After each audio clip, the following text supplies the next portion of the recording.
Welcome to the deep dive. You've sent us a really fascinating collection this time. Yeah. What do we got? Well, it's a whole stack introductory guides to the New Testament, some pieces discussing different Bible versions, and even some really interesting questions from online forums about, what the New Testament actually emphasizes. Okay. So quite a mix. Definitely. So, our mission, as always, is to sift through all this and pull out the key insights. We're looking at the New Testament itself, its origins, how it's studied, the different forms it's taken. Sounds good. Not just a summary then, but digging into the interesting bits from the material provided. Exactly. A proper guided exploration into what you sent us. It's always amazing, isn't it, how much history and, well, interpretation is packed into those 27 books. Totally. You think of it as just there. But these sources really show its journey. Right. It's dynamic. From how it was first put together to how we're still engaging with it now. Absolutely. And to really get that journey, maybe we should start right at the beginning with the Greek New Testament. Makes sense. It wasn't just, handed down perfectly formed. It has a story. A complex one, it sounds like. Definitely. The materials you sent point out that the earliest printed Greek New Testaments were largely based on Erasmus's work. Okay, Erasmus. But then a really key figure who built on that was Robert Estienne. You might know him as Stephanus, his Latin name. Stephanus. Right. Yeah. Okay, so what did he do that was so important? Well, Stephanus put out 4 editions in the mid-16th century. His third one, from 1550, that was the real game changer. How so? It was the first to have what we call a critical apparatus. Think of it like really detailed footnotes. Okay. In the margins, he actually printed variant readings, different ways a passage appeared in the 14 Greek manuscripts he consulted. 14, wow. Yeah, and he also included readings from the Complutensian Polyglot, an earlier multi-language Bible. It was, well, groundbreaking. So people could actually see the variations, not just take one version as gospel, so to speak. Exactly. It made the whole textual basis much more transparent. Laid the groundwork for, all the textual scholarship that came later, showed the human element in transmitting scripture. So even back then, 16th century, they were grappling with different text versions. Oh, absolutely.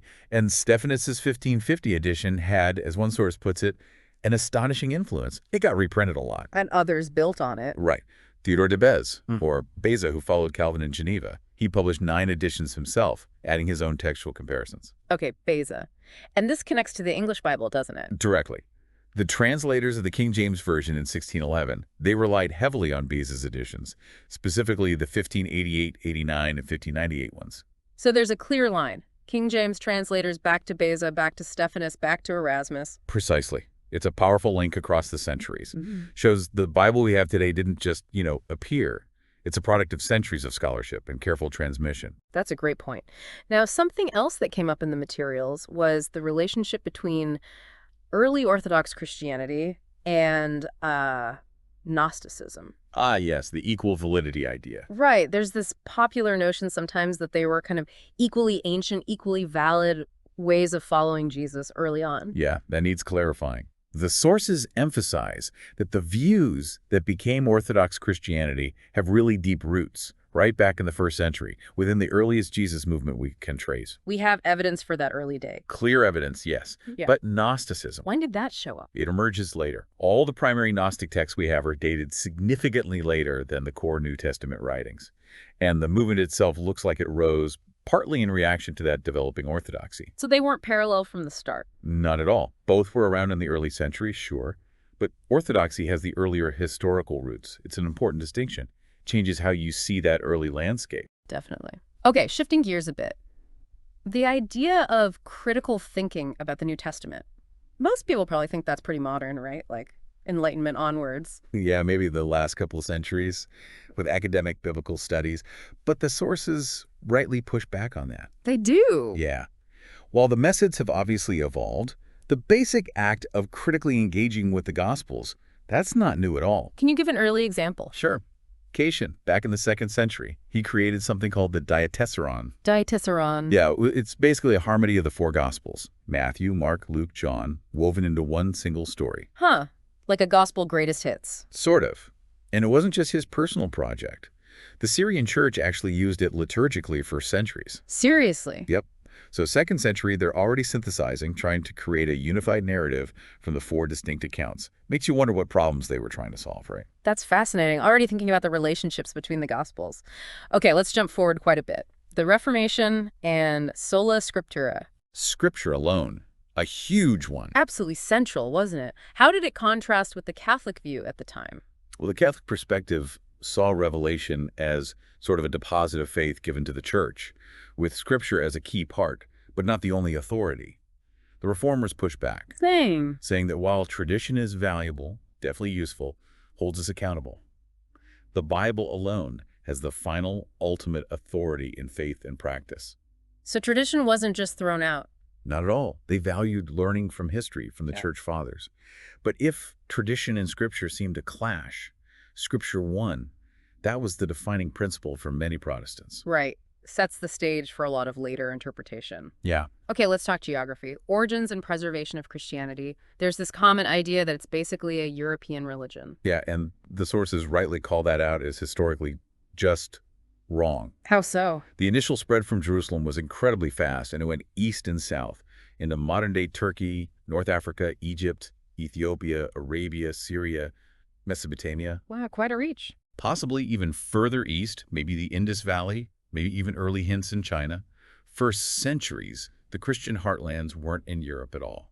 That's a major correction to the narrative. So where does Europe fit in? Europe became crucial later for preserving, articulating, defending, and then spreading Christianity, especially after Constantinople fell in the 15th century and Islam expanded in many older Christian areas. So a preservation role then? A dominant one for a long time.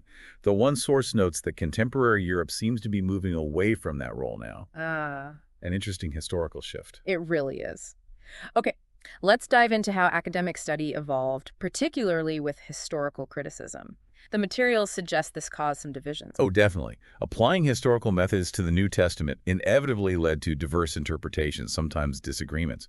A really pivotal figure here was F.C. Baur back in the 19th century. Baur. Okay, what was his approach? Well, first, he came at it with a strong commitment to philosophical naturalism, basically approaching the Bible like any other ancient text, being very hesitant about anything that couldn't be explained by natural causes. Yeah. So miracles, divine intervention.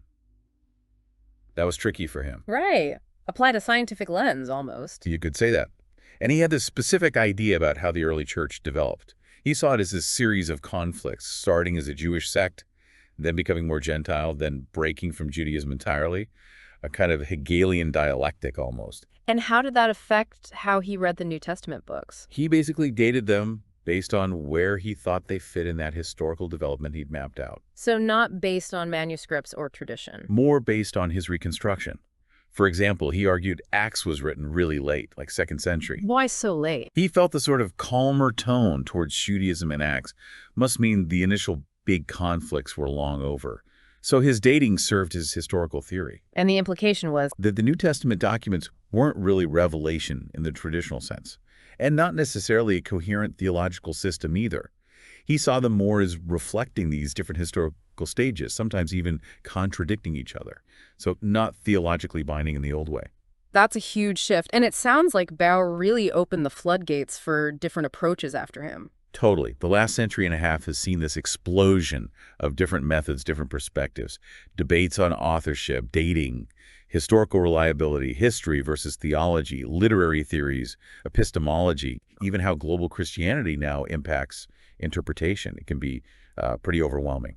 The sources mention structuralism as maybe an experimental dead end. What's that about? Structuralism, in literary terms, tries to find the underlying structures, the kind of deep grammar of a text, Yeah. how meaning comes from the relationships between parts, not just the words themselves. And while looking at literary structure is obviously important, the argument is that structuralism as a main interpretive method for the New Testament didn't really produce widely accepted breakthroughs on the big theological or historical questions, didn't quite deliver on identifying those key structures consistently. Interesting. And what about postmodern epistemology? That comes up too. Yeah, postmodernism has been really valuable in reminding us that none of us reads a text neutrally. Our background, our experiences, they shape how we understand things. Humility and interpretation then? Exactly. It challenges that older, sometimes arrogant idea that we could achieve purely objective knowledge. That's a helpful corrective. But there's a catch. The potential downside, yeah. Some versions of postmodernism can slide into saying, well, because we can't know truth perfectly or objectively. We can't really know it at all. Radical relativism. Right. Where all interpretations are equally valid, truth is just a social construct. And that's obviously a problem when you're dealing with texts like the New Testament that make pretty strong truth claims. It's a balancing act. Acknowledge our limits, but don't give up on meaning altogether. A tricky line. Now, the sources also bring up social scientific criticism. What is that? It's basically using tools from, like, cultural anthropology and sociology to understand the New Testament world better. How does that help? By looking at things like honor-shame culture, kinship, economics, social status in the first-century Mediterranean world, we can get a clearer picture of the original context.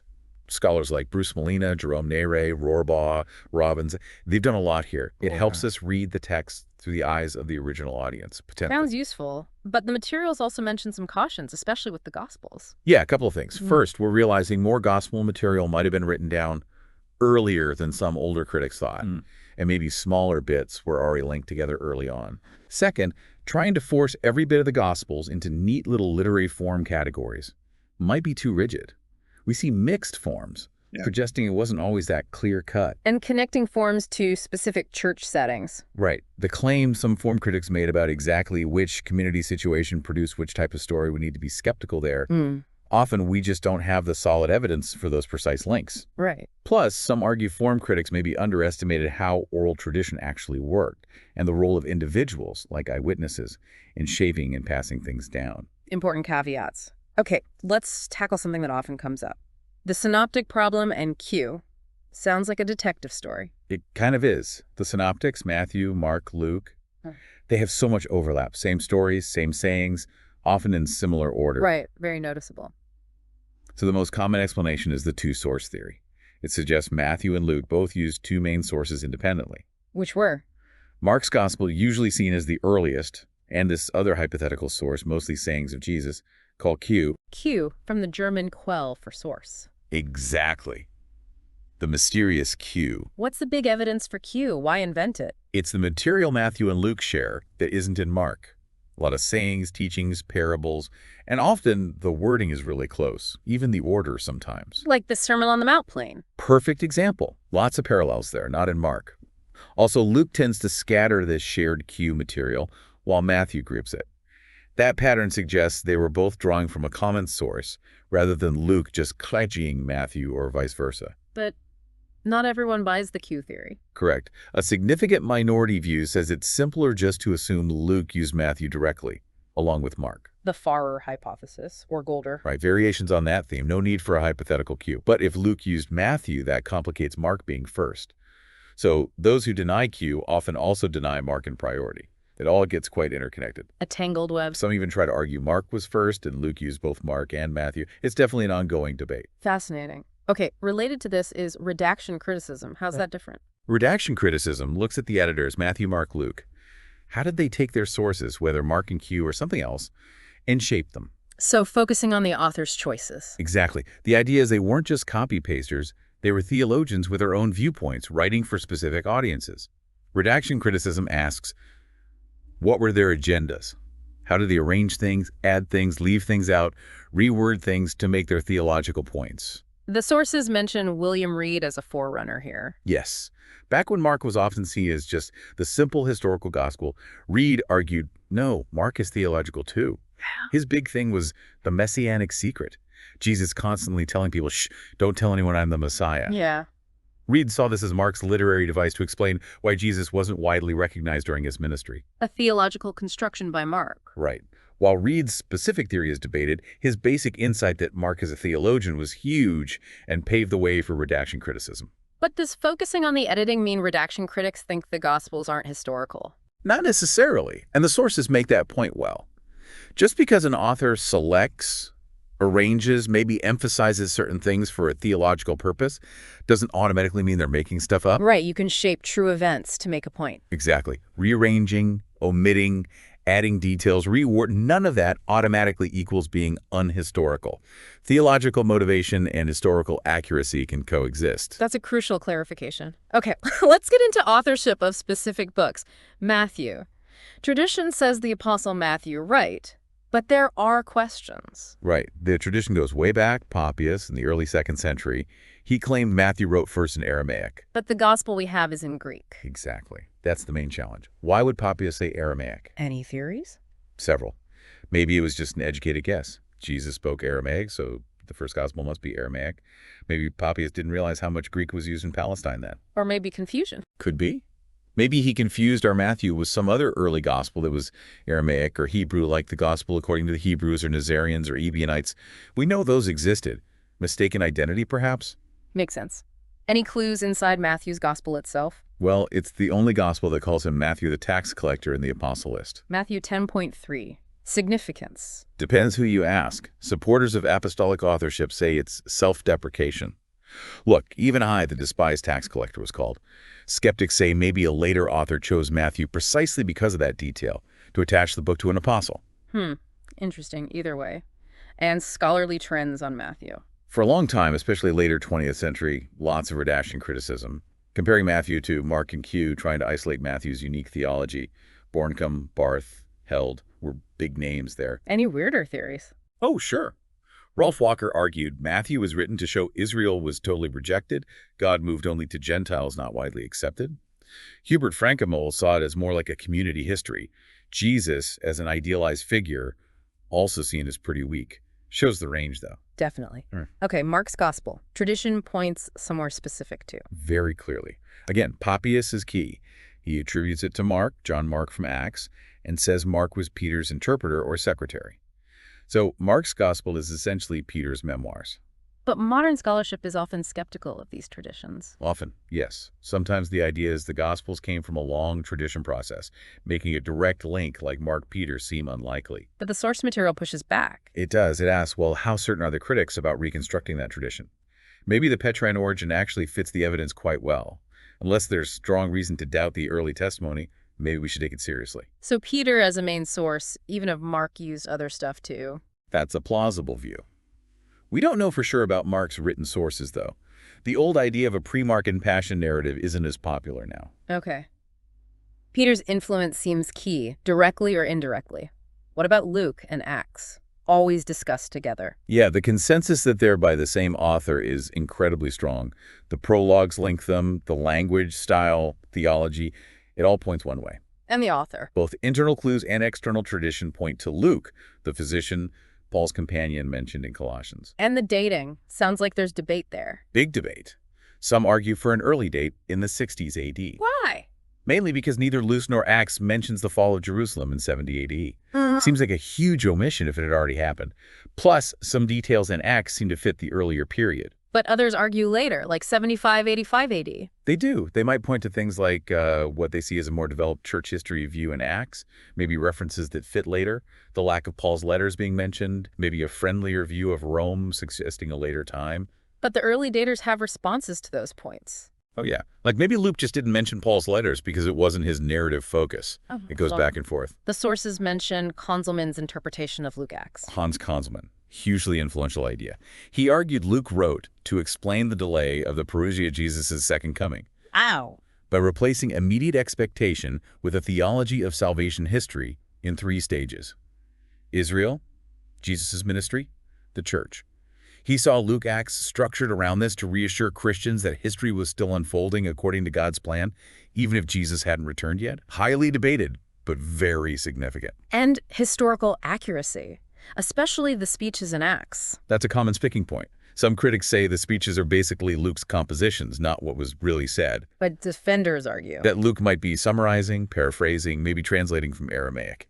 And the different theologies in, say, Peter's and Paul's speeches might actually reflect real diversity and development in the early church. Again, theological purpose doesn't automatically exclude historical reporting. Nuanced. All right, John's Gospel. Very different feel from the Synoptics. Definitely. Tradition is strong here, too. John, son of Zebedee, the apostle. Early fathers like Irenaeus, Clement, Tertullian, Origen all say so. And internal evidence. The references to the beloved disciple are often taken to point to John, even if it's debated exactly who that figure is. But, like the others, challenges exist. Of course. Theories about a Johannine community producing it, or multiple stages of editing, redaction. How do the sources counter? One strong argument mentioned is that the beloved disciple is the Apostle John, which could reconcile some views. Maybe John had disciples helping him, but the straightforward reading of the evidence still points strongly to traditional authorship. Sometimes the simplest explanation. Okay, what about 1, 2, and 3 John related to the gospel? Very likely. Strong consensus, they come from the same circle, maybe the same author.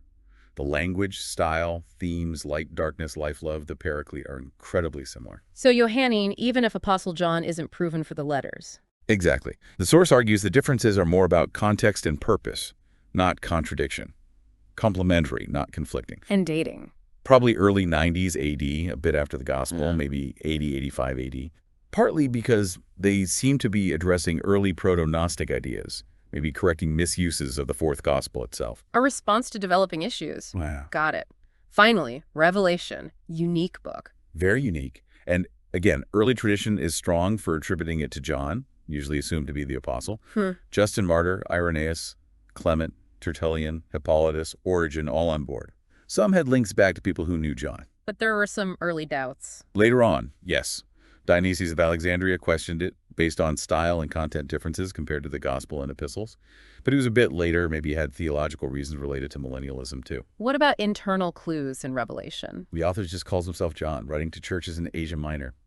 Suggests someone known and authoritative there. And in the late 1st century. John the Apostle, traditionally placed in Ephesus then, would be the most obvious candidate. While others could be prophets, the way he assumes his name carries weight points towards apostolic authority. So tradition holds up reasonably well there too. Okay, we've covered the books. How did they become the canon, the official list? Well, the very first Christians had the preached gospel and the Old Testament. No New Testament list yet. Canon just means the official collection. Right, the closed, authoritative scripture. Recognizing the 27 books we have now was gradual, over centuries. Based on what? Things like widespread use in the churches, connection to apostles, authorship or close association, and fitting with the core Christian message. The Church Fathers' writings show us this process unfolding. And the Jewish background mattered. Yeah, the source mentioned evidence that pre-Christian Judaism generally believed classical prophecy had ended centuries before. This might have created an expectation for new authoritative writings connected to the Messiah. Interesting context. Okay, one last thing from the sources, this question about why there are so many Bible versions today. Seems common. It is, and there are several reasons. Different translation philosophies is a big one. Like word for word versus thought for thought. Exactly. Literal versus dynamic equivalence. Also, we keep finding older, sometimes better manuscripts, which leads to revisions. Makes sense. And, just the desire to make it accessible in contemporary language for different cultures, different reading levels. So, not confusion, but ongoing effort to communicate clearly. Pretty much sums it up. Well, this has been incredibly insightful. A real deep dive into the New Testament's history, text, study, everything. From the Greek text journey to authorship debates to the canon. It's great seeing how it all connects, isn't it? The text, the history, the criticism, the interpretation. It builds a much richer picture, even with the remaining questions. Absolutely. So, for everyone listening, especially those who sent in the material, hopefully, this gives a deeper appreciation for just how complex and relevant the New Testament is. And maybe for final thought to chew on. Go on. Considering this whole long history of interpretation, all the different angles we've looked at, what aspect of the New Testament, maybe its history, its message, a particular book, do you now find most compelling or maybe even most challenging to explore further? Good question to leave people with. We definitely invite you to continue your own exploration. Thanks for taking this deep dive with us.